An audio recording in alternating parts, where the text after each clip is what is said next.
이 시간 하나님의 권능으로 구원받는 주 하나님의 은총을 소망하는 가운데에 우리의 기도가 응답을 얻고 주의 큰 역사가 우리의 삶 가운데 권능으로 나타날 수 있기를 주님의 이름으로 축복합니다. 오늘 말씀은요, 출애굽 사건으로 계시된 하나님의 주권에 대해서 이야기하고 있습니다. 무슨 얘기냐면 하나님께서 창조한 자연세계까지도 하나님의 뜻, 즉 하나님의 백성 이스라엘을 구원하기 위해서 하나님의 뜻에 따라 하나님의 말씀대로 복종한다는 걸 말함으로써 하나님이 어떤 분이냐? 창조주 하나님. 사람만 다스리는 게 아니라 온 우주까지 다스리시는 능력자 하나님임을 우리에게 보여주고 있는 말씀입니다. 그런데 또 하나 중요한 것, 이 모든 하나님의 역사는 오직 한 가지, 하나님의 백성을 위한 역사라는 거예요. 하나님의 백성을 위한. 그러니까 하나님의 주권적 역사는 하나님의 백성을 위한 역사라는 겁니다. 그래서 여러분 구약 성경에서 강조하는 게 있어요. 뭘 강조하냐면 하나님께서는 오직 이스라엘 백성을 위한 하나님이라는 사실을 강조합니다. 그러니까 이스라엘 백성들에게 계속 그걸 강조해요. 하나님도 답답해할 것 같아. 왜냐하면 아버지가 아들을 낳아서 키우고 있는데 아들한테 계속 그 얘기하는 거야. 내가 네 애비다. 내가 네 애비야.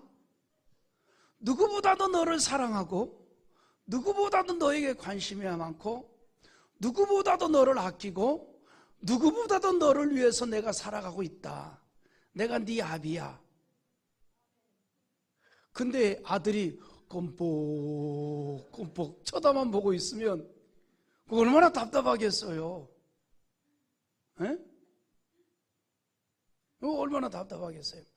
여러분 그 아기 키울 때 아기가 막 처음 말 이제 입에서 그냥 말이 나올 때 그거 신기하잖아요. 근데 그때 아빠 한마디 하면 기가 막히잖아. 근데 이스라엘 백성들에게 매번 지금 하나님이 그 얘기를 하고 있는 거야. 너희는 내 백성이다. 내가 너희를 책임진다. 내가 너희를 위해서 역사한다. 근데 간혹 이스라엘 백성들이 껌뻑 쳐다만 보고 있는 거예요. 하나님 얼마나 답답하겠어요. 심지어는 그렇게 말씀하시는 하나님을 외면하고 다른 신을 찾아서 가고 있으니 얼마나 답답하겠어요. 얼마나 안타깝겠어요. 그래서 구약 성경에서 강조하고 또 강조하는 게 뭐냐면 하나님의 모든 역사는 오직 이스라엘 백성임을 강조하고 그리고 이스라엘 백성을 위한 하나님의 기적과 역사 능력이라는 겁니다. 그래서 구약에서 이루어지는 모든 하나님의 역사는 하나님의 백성을 위한 것이라는 관점에서 이루어지는 역사입니다. 그러므로 출애굽의 역사를 이루면서도 자주 강조한 단어가 뭔 줄 알아요? 내 백성이에요. 내 백성. 내 백성. 내 백성을 위해서 내가 이 일을 이루었다. 내 백성을 위해서. 내 백성. 이스라엘이 하나님의 백성이라는 거예요. 하나님께서 친히 백성을 삼아 주었다는 겁니다. 오늘 그 시편 114편의 그 내용이 되는 출애굽기에 보면 그런 내용들이 많잖아요. 예를 들어서 출애굽기 6장 7절 한번 같이 읽어봅니다. 너희를 내 백성으로 삼고 나는 너희의 하나님이 되리니 나는 애굽 사람의 무거운 짐에서 너희를 빼내 너희의 하나님 여호와인 줄 너희가 알지라.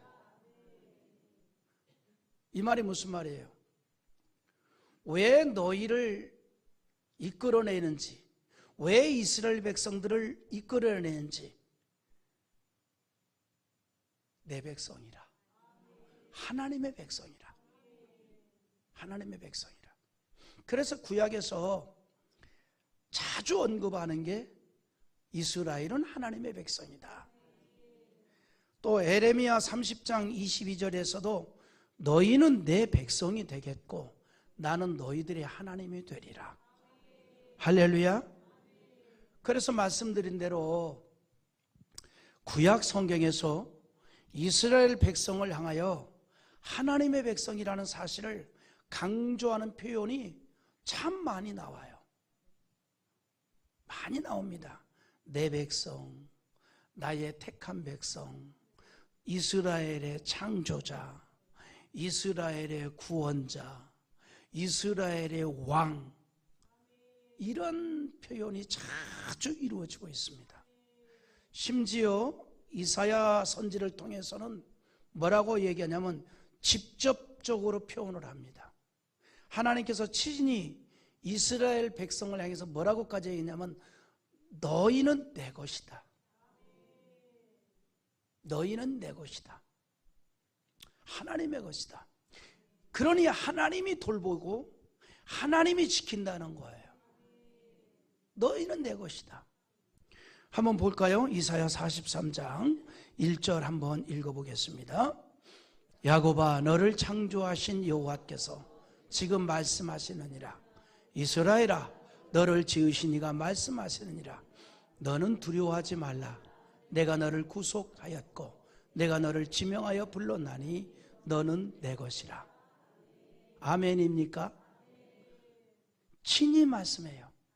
야곱아, 이스라엘아, 이 말이에요.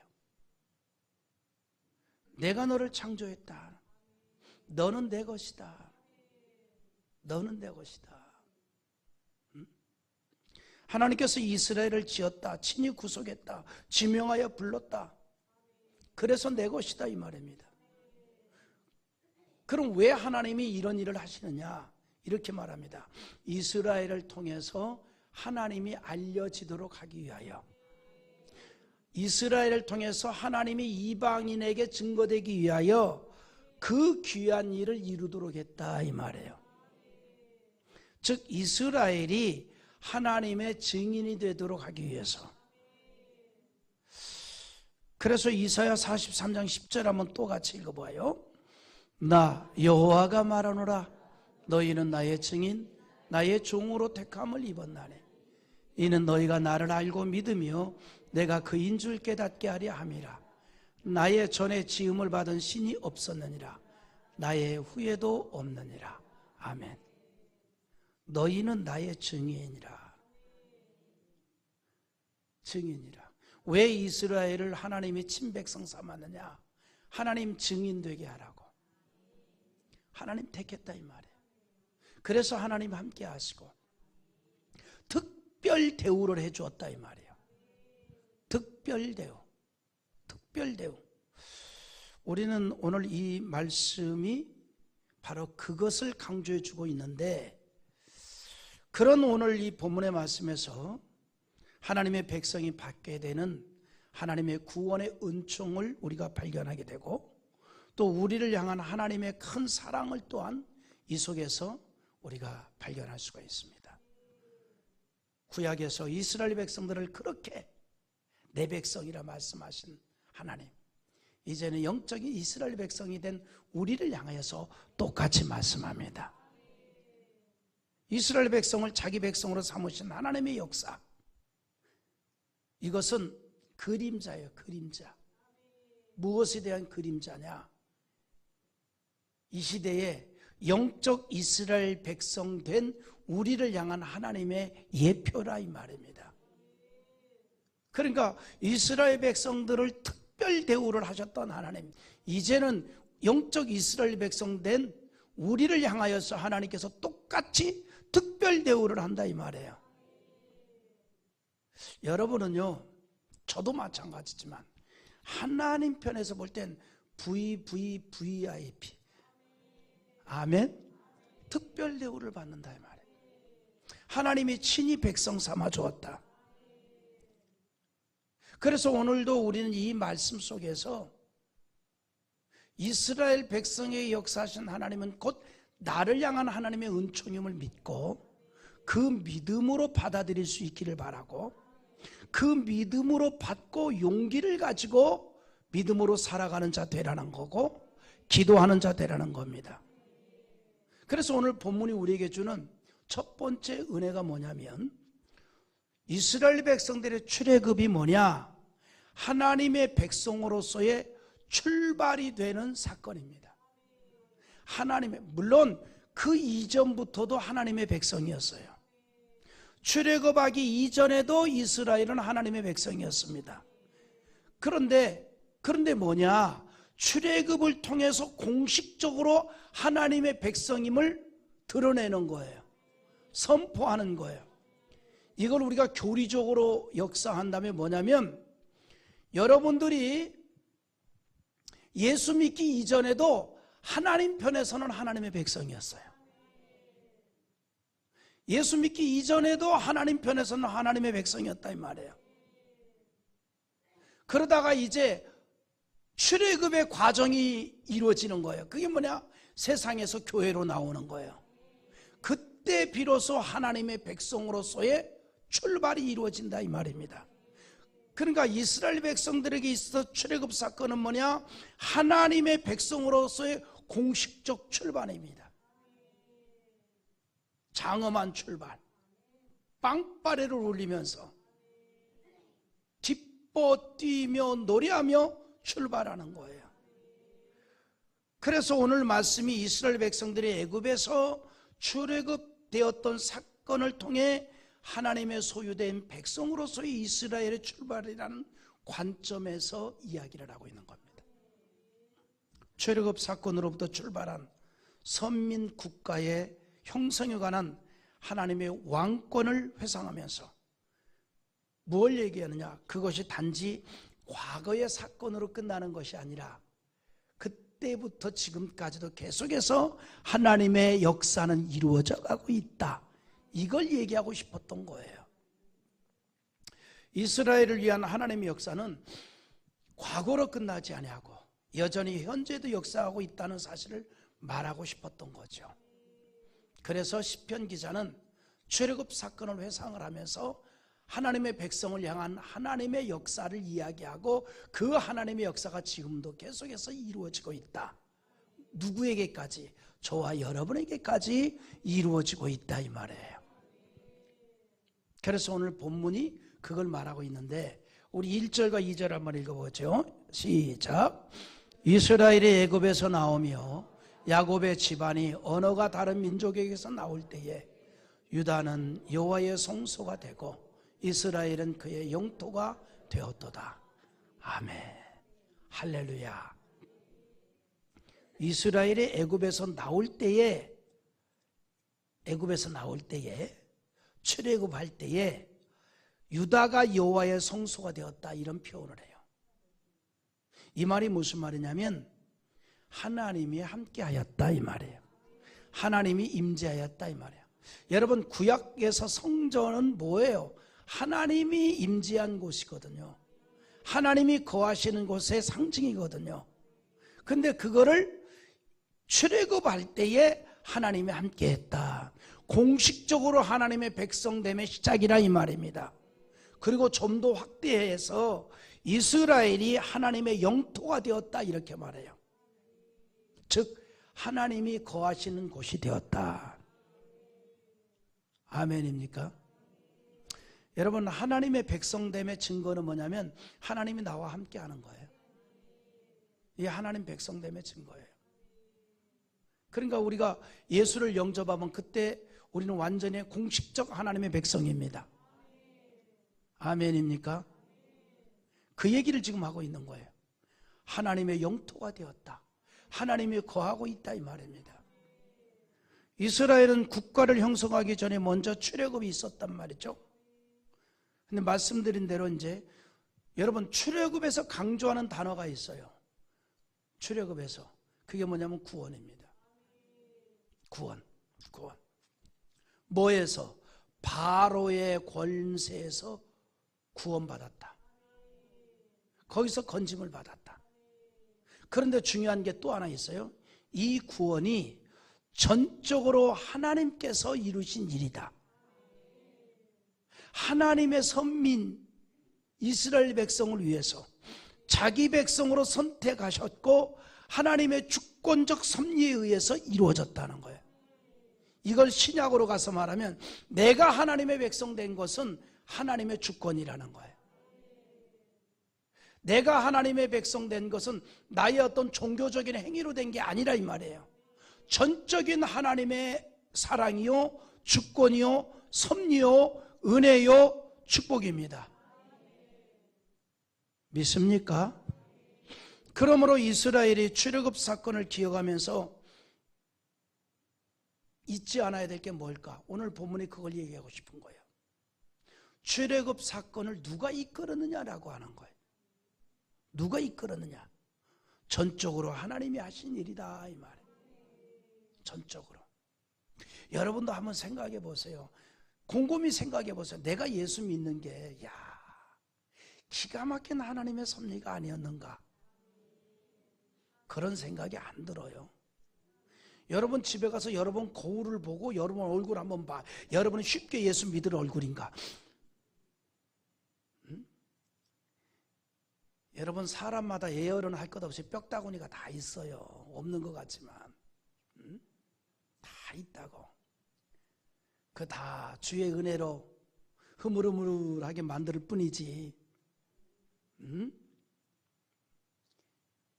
모든 게 하나님의 은혜로. 하나님의 은혜로. 아멘. 저도 저를 보고 생각해 보면 그런 것 같아요. 좀처럼 꺾이지 않는 성격이잖아요. 자존심 강하지. 누구한테 지는 거 싫어하지. 이 세상에 제일 어리석은 놈이 누구냐면 부모한테 자존심 부리는 애들이거든. 제일 어리석은 애들이 누구냐면 부모한테 자존심 부리는 거잖아요. 아니 지를 낳아서 깨복쟁이 때부터 키웠던 부모인데 그 부모한테 자존심 부리는 게 제일 어리석은 거거든. 그렇잖아요. 근데 저는 그런 어리석은 자였거든. 부모한테도 자존심 부렸던 사람인데. 예? 근데 더 어리석은 사람이 있어요. 하나님 앞에 자존심 부리는 사람. 정말 어리석거든요. 하나님 앞에 자존심 부리는 사람. 정말 어리석거든. 인간적으로 어리석은 사람은 부모한테 자존심 부리는 사람이고, 세상에서 살아가면서 정말 어리석은 사람은 하나님 앞에 자존심 부리는 사람이에요. 내가 예수 믿는 게 아니었거든요. 하나님의 은혜였지요. 신앙생활 할 수 있는 것도 하나님의 은혜란 말이죠. 이스라엘이 애굽에서 출애굽할 수 있었던 그 모든 역사 누가 이끌었느냐? 하나님이 이끌었다 이 말이에요. 왜 하나님이 이스라엘을 이끌었을까? 하나님의 백성으로 삼았기 때문에. 하나님의 백성이기 때문에. 아멘입니까? 하나님의 백성이기 때문에. 그리고 그 이스라엘 백성을 통해서 하나님의 증인을 삼기 위해서. 그래서 이스라엘에게는 하나님의 임재와 함께 하심을 나타내는 사건들이 많이 있었단 말이죠. 그리고 그 일을 이루기 위해서 출애굽의 역사를 이루었다는 겁니다. 하나님의 특별한 백성으로 이루기 위해서 다른 민족, 언어가 다른 민족에서 구별시켰습니다. 언어가 다른, 그래서 그걸 강조하는 게 1절의 내용이에요. 언어가 다른 민족에게서 나올 때에 라는 말을 합니다. 이건 뭘 얘기하냐면 다른 민족에게서 끄집어냈다 이 말이에요. 특별한 민족으로 삼기 위해서. 특별한, 이스라엘 백성만을 특별한 민족으로 삼기 위해서. 그래서 이스라엘이 하나님의 백성으로서의 출발이 출애굽으로부터 시작이다 이 말이에요. 이걸 우리에게 그대로 적용하면 우리가 하나님의 백성으로서의 시작은 뭐냐? 세상으로부터 교회로 나올 때. 그래서 교회가 뭐예요? 에클레시아잖아요. 부름받은 무리들, 세상에 있던 자들이 하나님의 백성으로 부름받았어요. 바로의 권세하에 있던 하나님의 백성들이 때가 되니 그 권세에서 구원을 받았어요. 그때부터가 하나님의 백성으로서의 시작이라 이 말이죠. 우리가 예수를 영접할 때부터, 우리가 교회를 나올 때부터 공식적으로 하나님의 백성으로서의 시작입니다. 그래서 이스라엘은 다른 민족, 즉 애굽의 통치에서 벗어나 이제는 하나님의 통치를 받는 백성이 되었습니다. 여러분 기억하십시오. 우리가 예수님을 영접하고 하나님의 백성이 되었다는 것은 이스라엘의 출애굽과 똑같습니다. 뭐가 똑같느냐? 통치자가 바뀐 거예요. 출애굽하기 이전에는 바로가 통치했습니다. 출애굽한 이후에는 하나님이 통치를 합니다. 그러니까 우리가 하나님의 백성 되었다는 게 뭐예요? 내 마음의 주인이 바뀐 거 아닙니까? 그전에는 내 마음의 주인이 나 자신이지만 이제는 예수 그리스도가 내 마음의 주인이고 우리는 전능자 하나님의 통치를 받고 사는 인생이잖아요. 달라진 거죠. 아멘입니까? 저나 여러분이나 이제는 주인이 하나님이에요. 그래서 우리가 주여라고 부르잖아요. 여러분 주여라는 의미, 당신이 나의 주인이고 나는 당신의 종입니다, 이 뜻이에요. 그냥 멋있게 보이라고 주여 하는 거 아니에요. 그 고백이거든. 나는 당신의 종입니다. 나의 주인은 당신입니다. 그래서 우리가 하나님의 통치를 받는 거예요. 그게 신앙생활이거든요. 그러면 이 시대에 하나님이 어떻게 통치하느냐? 말씀으로, 하나님의 말씀으로. 그래서 이스라엘 백성들이 출애굽하고 나서 시내산에서 하나님의 말씀을 받았잖아요. 이 시대에도 계시되는 하나님의 말씀으로 우리는 하나님의 통치를 받는 겁니다. 그리고 두 번째는 그 말씀의 통치가 원활하게 이루어지도록 성령의 감동을 받아야, 우리가 성령의 감동을 통해서 하나님의 말씀에 깨달음도 생기고 그 말씀에 대한 순종함도 이루어진다는 거죠. 그래서 출애굽의 역사가 하나님의 백성으로서의 시작이었다. 그리고 하나님의 백성의 특징이 뭐냐? 하나님의 통치를 받는다. 우리가 하나님의 백성입니다. 그래서 우리가 하나님의 말씀을 통해서 하나님의 통치를 받는 하나님의 백성으로서의 삶을 살아가는 거예요. 이것을 우리는 또 다른 말로 신앙생활이라고 하는 겁니다. 그래서 우리가 날마다 성령의 감동에 힘입어서 하나님의 말씀에 나를 복종시키는 거예요. 내가 자꾸 살아나니까. 아멘입니까? 내가 자꾸 살아나잖아요. 여러분 심지어 바울 같은 분도 잘 이해하세요. 그러니까 신앙생활은 끊임없이 나를 치는 일이에요.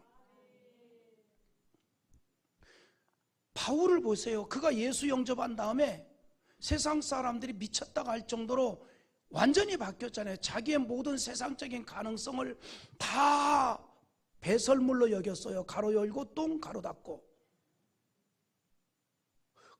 그리고 오직 예수를 위해서만 살았단 말이죠. 그런 바울도 날마다 나를 복종시켰다. 나는 날마다 십자가 앞에 죽노라 그랬어요. 바울이 왜 그런 말을 했을까? 우리는 육체를 가진 인생이기 때문에 계속해서 나의 기질이 살아난다니까요. 내가 계속 하나님의 말씀을 복종하지 아니하려는, 하나님의 통치를 거부하려는 그런 일들이 계속해서 일어나고 있다 이 말이에요. 내가 자꾸 살아나는 거예요. 자아가 살아나는 거예요. 그래서 우리가 자꾸 은혜를 받아야 돼요. 이건 목사도 마찬가지입니다. 목사라 그래서 설마 목사인데 아이고 그렇게 생각하지 마라. 특히 창대교회 목사님은 아직도 안 다듬어졌어. 그래서 내가 결국은 내 스스로를 생각할 때 우리는 죽을 때까지 다듬어져 가는 과정이구나. 죽을 때까지 완성이 없어요. 완성이 계속해서 은혜를 받아야 되고, 계속해서 성령으로 충만해야 되고, 계속해서 말씀의 다스림을 받아야 되고, 그런 가운데 하나님의 은혜도 경험하고, 손길도 경험하고, 능력도 경험하고, 기적도 체험하는 줄 믿습니다. 두 번째 주시는 은혜가 뭐냐면 하나님의 기적과 능력을 체험한 출애굽 사건이었다는 거예요. 이스라엘 백성들에게 출애굽 사건은 뭐냐? 하나님의 능력을 체험하는 사건이요, 하나님의 기적을 체험하는 사건이었다 이 말입니다. 하나님께서는요 이스라엘을 출애굽시키면서 큰 능력을 보였어요. 왜 그랬을까?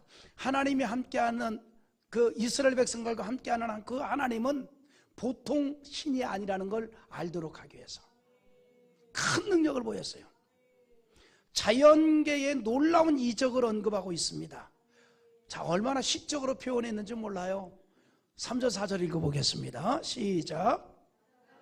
바다가 보고 도망하며 요단을 물러갔으니 산들은 숫 양들같이 뛰놀며 작은 산들은 어린 양들같이 뛰었도다. 할렐루야. 바다가 보고 도망했대요. 뭘 얘기합니까? 홍해바다의 기적을 말하는 거죠. 요단이 물러갔대요. 요단강이 갈라지는 기적을 말합니다. 높고 낮은 산들조차도 다 하나님의 손에 의해서 다스려지고 있다는 것을 통해 하나님은 창조주 하나님이라는 사실을 이스라엘 백성들에게 보였던 거예요. 하나님이 창조하신 자연계가 하나님이 명하시는 대로 움직였다는 겁니다. 만물과 만사가 다 하나님의 주권 아래 복종하고 있다 이 말이죠. 그런데 오늘 말씀을 보면 시편 기자가 매우 역설적 표현을 하죠. 역설적 표현. 하나님께서 그 모든 것을 사용하셨다기보다는 오히려 자연계가 하나님의 뜻과 위험 앞에서 겁을 먹고 피해버렸다는 거예요. 그렇게 표현했어요. 여기서 요단강이 도망하여 물러갔다 이렇게 말합니다. 쉽게 말해서 뭐냐면 우리 그런 거 있잖아요. 알아서 기었다고. 알아서 기어라. 알아서.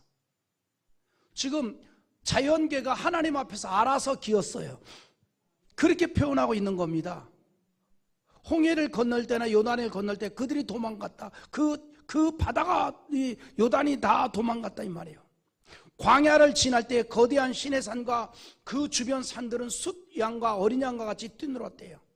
거대하게 보이는 자연이라도 하나님 앞에서는 아무것도 아니라는 걸 말해주고 있는 거예요. 작아졌다는 거예요. 작아졌다. 우리가 그런 거 있잖아요. 인격적으로, 성품적으로, 신앙적으로 너무 괜찮은 분 맡으면 뭔가 우리가 그 앞에 서면 내가 쭉 끌어들잖아요. 사투리 써서 쪼만해지잖아. 에? 쪼만해지죠. 그런 경험도 있잖아요. 에? 너무너무 정말 하나님만을 사랑하고 주님을 사랑하고 교회를 섬기고 믿음 생활 잘하는 분들 앞에 서면 왠지 모르게 좀 훌륭하게 보이고 존경스럽고 상대적으로 내가 쬐깐해지잖아. 그런 분들을 못 만났나? 스스로 그렇게 되잖아요. 스스로. 내가 작아지지 않습니까?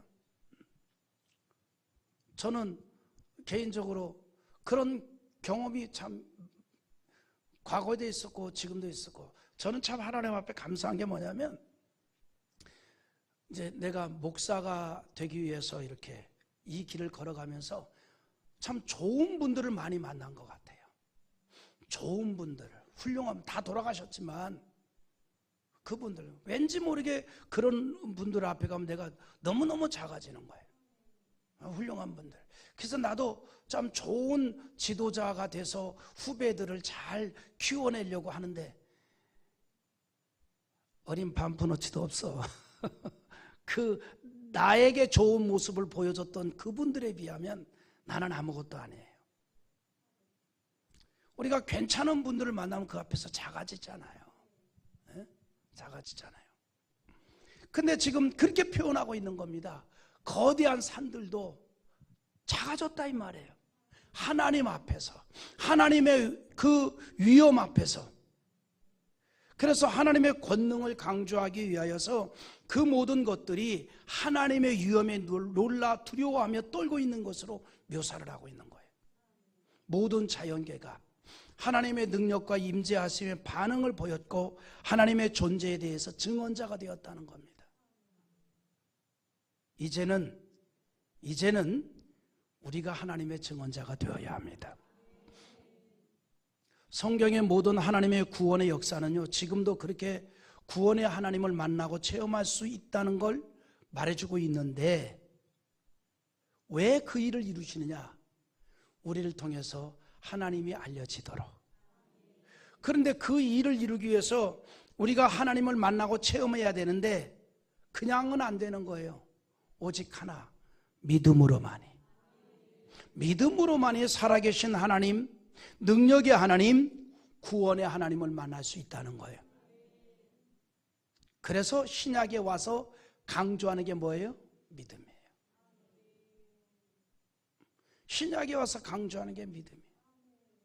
믿음으로만이 구약에서 역사했던, 하나님의 백성들을 위해서 역사했던 그 모든 하나님의 역사를 만날 수 있고 경험할 수 있고 체험할 수 있다 이 말이에요. 우리는 성경을 통해서 구원의 하나님을 알았다면 이제는 믿음으로 그 하나님을 우리의 삶의 현장에서 만나는 일이 남았습니다. 성경을 통해서 우리가 구원의 하나님을 알았잖아요. 이제 우리가 삶의 현장에서 그 하나님을 만나야 되잖아요. 그런데 거기에는 믿음이 필요하다는 겁니다. 이제 우리가 그 하나님을 경험하고 체험하고 만날 수 있기를 바랍니다. 오직 아브라함처럼 믿음으로 체험하고 경험할 수 있기를 기대합니다. 출애굽을 통해서 역사하신 하나님의 현재성을 믿는 사람이 되어 체험할 수 있기를 바랍니다. 오직 믿음으로만이. 그래서 히브리서 11장 6절에 또 이런 얘기를 해요. 한번 읽어봅시다. 믿음이 없이는 하나님을 기쁘시게 하지 못하나니 하나님께 나아가는 자는 반드시 그가 계신 것과 또한 그가 자기를 찾는 자들에게 상 주시는 이심을 믿어야 할지니. 할렐루야. 믿음이 없이는 여러분, 아브라함이 믿음의 조상이 될 수 있었던 것은 현실적 상황이 아니라 전능하신 하나님의 말씀을 믿었기 때문이에요. 그래서 그 얘기를 해요. 로마서 4장 18절 한번 읽어봅니다. 같이 보겠습니다. 아브라함이 바랄 수 없는 중에 바라고 믿었으니 이는 내 후손이 이와 같으리라 하신 말씀대로 많은 민족의 조상이 되게 하려 하심이라. 아멘. 아브라함이 믿음의 조상이 될 수 있었던 것은 그의 현실적 상황을 본 게 아니에요. 하나님이 하신 말씀을 믿었기 때문에. 아멘입니까? 우리가 이제는 그 믿음의 사람이 되어서 우리가 구원의 하나님, 능력의 하나님, 기적의 하나님을 만날 수 있기를 기대합니다. 우리가 그 믿음 가지고 이 밤에도 우리는 기도하는 거예요. 여러분의 자녀의 문제, 가정의 문제, 육체의 문제, 질병의 문제, 그걸 놓고 기도하는 거예요. 할렐루야. 특별히 여러분 12월 달에 1월 달에 행사가 많잖아요. 송구영신 예배도 있죠. 성탄절 예배도 있죠. 발표회도 있죠. 또 신년 축복성회도 있죠. 특별히 여러분들은 담임 목사를 위해서 기도를 많이 해야 됩니다. 예? 하나님께서 영적인 은혜도 주시고 말씀 준비에 깊은 지혜도 주시고 또 육신의 강건함도 주시어서 이 모든 것을 잘 진행해 나갈 수 있도록 여러분들이 기도를 많이 해주기를 바라고, 또 저의 목회 사역을 위해서 또 옆에서 정말 모든 일 가로 열고 5만 가지 가로 닫고 다 하신 우리 부목사님을 위해서도, 여러분들의 건강을 위해서 여러분 잘 이해하시기 바랍니다. 내가 제일 기분 나쁜 말이 뭐냐면요, 뭐 젊은 사람이 그걸 가지고 피곤해. 젊으니까 더 피곤한 거예요. 젊으니까 더. 아니, 나는 그게 진짜 이해 안 되는 말이요. 젊은 사람은 밥 안 먹어? 젊은 사람은 잠 안 자? 똑같아. 똑같아. 오히려 담임 목사보다 부목사가 더 피곤하다고. 왜냐하면 부목사님은 눈치도 봐야 되잖아. 눈치까지 봐야 되잖아. 그러니까 여러분들 이런 모든 일들을 위해서 담임 목사를 위해서도 기도해 줘야 되고, 우리 부목사님을 위해서도 여러분들의 기도를 많이 해주셔야 돼요. 할렐루야. 참 설교하다가 뭐 기도 부탁까지도 하고, 뭐 금요 기도회는 이렇게 하는 거예요. 할렐루야. 세 번째, 출애굽 사건은요, 뭘 얘기하느냐? 과거만이 아니라 현재적 의미를 드러내고 있는 거예요. 오늘 말씀은 이스라엘의 출애굽기라는 과거의 사건을 말하고, 그 다음에 결론에 가서는 출애굽 사건의 현재적 의미를 말하고 있습니다. 다시 말해서 출애굽의 사건과 홍해를 건너고 요단을 건너는 사건과 광야에서의 사건을 전체적으로 말하고 나서 그 하나님의 능력 앞에서 그 하나님을 찬송할 것을 말하고 있는 겁니다. 능력으로 기적을 보이신 하나님의 위엄에 대해서 우주가 찬송할 것을 말하고, 그 일은 이제는 현재에도 이루어져야 될 일이다. 그래서 7절 한번 읽어봐요. 7절. 땅이여 너는 주 앞 곧 야곱의 하나님 앞에서 떨지어다. 아멘. 여기서 말한 땅이여는 모든 창조물을 부르는 겁니다. 다시 말해서 하나님의 위엄은 온 우주가 찬송해야 할 것이라는 사실을 나타내주고 있는 거예요. 하나님께 대한 찬송은 몇 사람이나 특정한 집단이나 또한 특정한 창조물에 국한하지 아니하고 모든 피조물은 다 하나님 앞에서 찬송을 하고 영광을 돌려야 한다, 이 말이에요. 당연히 하나님의 백성된 우리가 하나님을 찬양하는 거 지극히 당연한 일이고, 하나님이 가장 원하시는 일이고, 하나님이 가장 기뻐하는 일이고, 하나님의 복을 받는 일인 줄 믿습니다. 그 일은 현재적 일이라는 거예요. 그래서 시편 기자가 결론을 맺으면서 다시 한번 하나님의 능력을 강조해요. 자, 우리 8절 읽어봅니다. 8절. 그가 반석을 쳐서 못물이 되게 하시며 차돌로 샘물이 되게 하셨도다. 여러분, 우리 문맥을 쭉 읽어보면요, 결론에 가가지고 다시 반복하고 있는 걸 느끼잖아요. 반석을 못물이 되게 하고 차돌로 샘물이 되게 하신 것은 출애굽 이후 광야의 사건을 말하는 것이죠. 즉 르비딤에서 보이셨던 기적입니다. 그런데 이처럼 다시 한번 출애굽 이후 광야에서의 사건을 결론으로 말하는 것은 왜 그럴까? 그와 같이 기적과 이적과 능력을 베푸신 하나님을 잊지 말라, 이 말이에요. 그걸 기억하라, 이 말입니다. 하나님은 큰 능력으로 창조하신 모든 것을 다스리고 있습니다. 하나님은 필요에 따라서 반석과 차돌을 변하여 연못이 되게 하고 물이 흐르게 만들어놨다, 이 말입니다. 불가능한 일이 하나님의 능력 앞에서는 가능이 되는 거예요. 창조주 하나님의 능력을 보이신 겁니다. 그리고 그 능력으로 우리를 죄에서 구원하였고, 이 땅에서 믿음으로 사는 인생을 깊은 구덩이와 같은 곳에 던져질지라도 거기에서 건져주신다, 이 말입니다. 이스라엘을 권능으로 구원하셨던 하나님이 나를 그의 자녀로 삼았고 백성으로 삼은 이유가 있습니다. 우리 앞에 구원의 능력으로 축복해 주시려고, 그래서 그 하나님을 증거하는 자 되게 하려고. 그것을 우리가 믿는다면 우리가 해야 할 일이 있습니다. 하나님을 찾는 거예요. 하나님을 구하는 거예요. 이게 오늘의 결론입니다.